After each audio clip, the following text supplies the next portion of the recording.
এখন আরেকটা রাজনৈতিক দলের পরিচয় বহন করে, ওনার পরিচয়টা বলবেন। পাশাপাশি আমার সরকারি প্রশ্ন করেছিল যে আপনি বলেছিলেন যে টাকা কিন্তু অল্প ছিল যখন আপনি টাকাটা দিয়েছিলেন, জি, টাকা জমির পরে, কিন্তু এখন এটা অ্যাসেট হলো 10 কোটি টাকা, জি। আসলে এরকম হয়েছিল নাকি যে আপনি যে টাকাটা দিয়েছেন ওনার এই টাকা দিতে সম্মতি আপনাকে পোষণ করেছে, বা নাকি আপনাকে বেশি টাকা দাবি করেছেন? না না না, এখন আমি বলি এখানে সে মূলত এখনো ওই যে 10 লাখ টাকা যে সম্পদ রেখেছি ওই 10 লাখ টাকা আমাকে দিতে চায়। এখন আপনারা বলেন, এখানে আপনারা যারা তো সবাই জ্ঞানী, আমি কি আজকে 20 বছর পরে ওইটা কিনে ওই জমির ভ্যালুয়েশন যেটা হয়েছে এটা তার লাভ থাকে, আর আমি 10 লাখ টাকা নিয়ে চলে যাবো, এটা কি আসলে যৌক্তিক কিনা? এটা আপনাদের দৃষ্টিতে কেমন মনে হয়? এরকম বোকা লোক কি আছে এখন পৃথিবীতে? সে মূলত ওইটা দেওয়ার জন্য এবং তার ভাই এবং তারা যে আমার বাসায় গিয়ে আমাকে রিকোয়েস্ট করছে, কথোপকথন করছে, হয়তো বলছেন আপনি 10 লাখে আর 5 লাখ বাড়াই দেবেন, আর 10 লাখ বাড়াই দেবেন, কিন্তু বাট আসলে এটা কতটুকু যৌক্তিক? কারণ আমার তো ওইটা ব্যাংক লোন করে আমি টাকাটা দিছি, সেই ব্যাংকের লোন আমার এখন 20 কোটি টাকা, এইটা বের করবে কি? এমনি আপনারা তো পরস্পর আত্মীয় স্বজন, হ্যাঁ, পরস্পর আগে তো দ্বন্দ্ব ছিল না, এবং যাই করেছেন মিলেমিশেই করেছেন। দ্বন্দ্বটা আমার ফ্ল্যাটটা নেওয়ার পর থেকে সে আমার সাথে কানেকশন ডিসকানেক্ট করে দিয়েছে। ফ্ল্যাটটা নেওয়া হয়ে গেছে, তার যেহেতু তার সমস্ত বল তার কোর্টে, তা সেহেতু সে আমার সাথে কথা বলবে কেন? এই হলো আপনার সম্পত্তি সে তার বানাই নেবে, রাইট?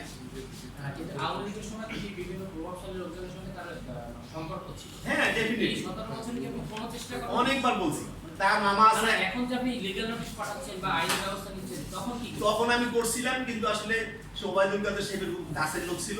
অফিসিয়ালি কি করেছেন? অফিসিয়ালি তাকে আমি চিঠিও দিয়েছিলাম যে আমি কিন্তু এই থানায় যাব, কোর্টে যাব, কিন্তু আসলে আমি ওনাদের ক্ষমতার জোর এত বেশি ছিল যে তখন এটা আসলে আমরা আঘাতই পাই।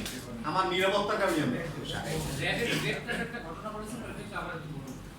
আমি বাকেরগঞ্জ থানা যখন আমাকে এই মানে আমাকে তাদের মূল উদ্দেশ্য ছিল যে আমি তাদের বিরুদ্ধে যেহেতু কমপ্লেন করছি, সেই কমপ্লেন দেওয়া তো সব ডকুমেন্ট সহ পেপারস আছে আমাদের, আমাকে তো তারা পারছে না, তারা আমার বিরুদ্ধে যে কমপ্লেন করবে সেইটা সুযোগ নেই। এই জন্য অন্যের মামলায় প্রভাবিত করে, থানা পুলিশকে প্রভাবিত করে, যেহেতু তারা পুলিশের বড় কর্মকর্তা, উনি একজন বড় অফিসার, অন্যের মামলায় আমাকে জেলে ঢুকানোর জন্য একটা পায়তারা করছে। তো সরাসরি পারে না, এই জন্য বাকেরগঞ্জ থানা আমার যেহেতু বাড়ি, বাকেরগঞ্জ থানার ওসিকে দিয়া একটা রিকুইজিশন স্লিপ পাঠাইছে র‍্যাব 4 কে। আমার বাসা যেহেতু মিরপুরে, তো মিরপুরের র‍্যাব 4 কে একটা রিকুইজিশন পাঠাইছে আমাকে অ্যারেস্ট করানোর জন্য। তা র‍্যাব 4 আমাকে আমার মোবাইল ট্র্যাকিং করে, আমি একটা বিয়ের অনুষ্ঠানে গেছি, ওইখানে বসে তাকে অ্যারেস্ট করেছে আমার ফ্যামিলি বাচ্চাদের সাথে সামনে উপস্থিতিতে। তো র‍্যাব 4 অ্যারেস্ট করার পর আমি তাদেরকে বলছি যে ভাই আমাকে যে অ্যারেস্ট করলেন, কিসের ভিত্তিতে অ্যারেস্ট করলেন? তাহলে আমরা রিকুইজিশন আসছে বাকেরগঞ্জ থানা থেকে। আমি কত নম্বর মামলা রিকুইজিশন? বলে যে 8/2024 নম্বর বাকেরগঞ্জ থানার মামলা। তখন আমি বললাম মামলার কপিটা দেখেন, আমি কি এজাহারভুক্ত আসামি কিনা বা আমার কোনো সংশ্লিষ্টতা আছে কিনা। তখন তারা দেখানো বলে, আমি তখন তাৎক্ষণিকভাবে আমি অনলাইনে আমার মামলার একটা কপি আনাইছি বাকেরগঞ্জ থেকে। আনানোর পর দেখি যে 90 জন আসামির ভিতরে আমার কোথাও কোনো নাম নাই। ওইখানে অজ্ঞাতনামা আসামি হিসাবে আমি মনে হয় একটা মার্ডার, 10টা মার্ডারের আসামির মতো আর কি র‍্যাব 4 কে দিয়ে আমাকে অ্যারেস্ট করাই দিল। তা র‍্যাব 4 কে দিয়ে একটা চিলি ম্যাটার, ওটা হচ্ছে একটা সাধারণ মারামারি হয়েছিল, এই এখনকার প্রেক্ষাপটে আর কি ওই মামলাটা হয়েছে। তো ওইটাই অ্যারেস্ট করে আমাকে তখন পল্লবী থানায় দিয়েছে। আমি বলছি যে আমার তো কোনো সংশ্লিষ্টতা নেই, আমার নাম এজাহারভুক্ত আসামি না আমি, তা আমাকে অ্যারেস্ট করলেন কেন? তখন বললেন যে ভাই আমাদের কাছে যেহেতু রিকুইজিশন আসছে, তো সো আমি এটা অ্যারেস্ট আপনাকে আর ছাড়তে পারবো না, বা অ্যারেস্ট করা আমাদেরকে বাধ্য। তো এরপর আরো বললেন যে এটা উপরের নির্দেশ আছে, উপরের র‍্যাবের উপরের কর্মকর্তাদের নির্দেশ আছে আমাকে অ্যারেস্ট করা, এটা কোনো অবস্থাতেই ছাড়া যাবে না। তো এই অ্যারেস্ট করে বাকেরগঞ্জ থানায় পৌঁছেছে, বাকেরগঞ্জ থানা পুলিশ আবার কোর্টে হস্তান্তর করছে। এই কোর্টে হস্তান্তরের পরে আমি যখন জেলে ছিলাম তখন আরো 3-4টা মামলায় আমাকে সোনারেট দেখাইছে। তা আমি ওইগুলো মামলাগুলো প্রায় 1 মাস ফেস করে উকিল দিয়ে তখন আমি বাইরে দিই। ওই টাইমেও তার দুই আপন ভাই আছে, অ্যাডভোকেট সালাউদ্দিন রিপন আর একজন হয়েছে ফয়েজ ইমাম। তো তারা ওই কোর্টে গিয়া নিজেরা সশরীরে এটা তদবির করছে। মামলা হলো অন্যের, ওনটা কেউ না, ওনটা সশরীরে গিয়ে আমার বিরুদ্ধে চাকরি যাতে জামিন না হয়, এই জন্য তারা চেষ্টা করছে। এবং অফিসিয়ালিও বরিশালে বড় বড় কর্মকর্তাদেরকে টেলিফোন করে, যে শামীমুজ্জামান সাহেব তো জয়েন্ট সেক্রেটারি, হয়তো ওসি সাহেবকেও মানে ডিসি সাহেবকেও টেলিফোন করতে পারে যাতে আমার জামিন না হয়।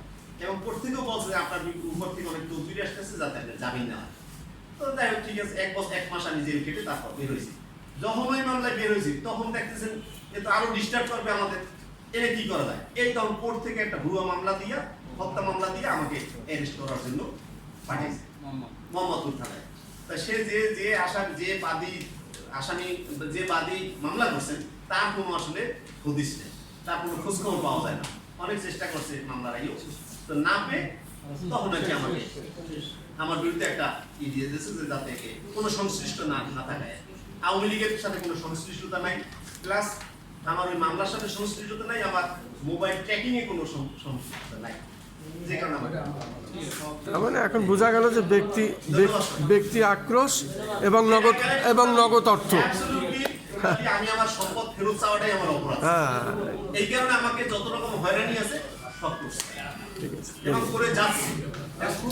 মজার ব্যাপার কি, আমি সাক্ষী দিছি, আমারও ওই হত্যা মামলা আমি আসামি। এ আমার ওই মোহাম্মদপুর থানা। তারও প্রমাণ আছে আমার মামলা আমি আসামি 32টা করা আছে। যাক, আপনি তো সংবাদ সম্মেলন করলেন, মাননীয় প্রধানমন্ত্রীর দৃষ্টি আকর্ষণ করছেন। আমি প্রধানমন্ত্রী, আমি তো সরকার বাহাদুর। আচ্ছা আচ্ছা, ঠিক আছে, ধন্যবাদ।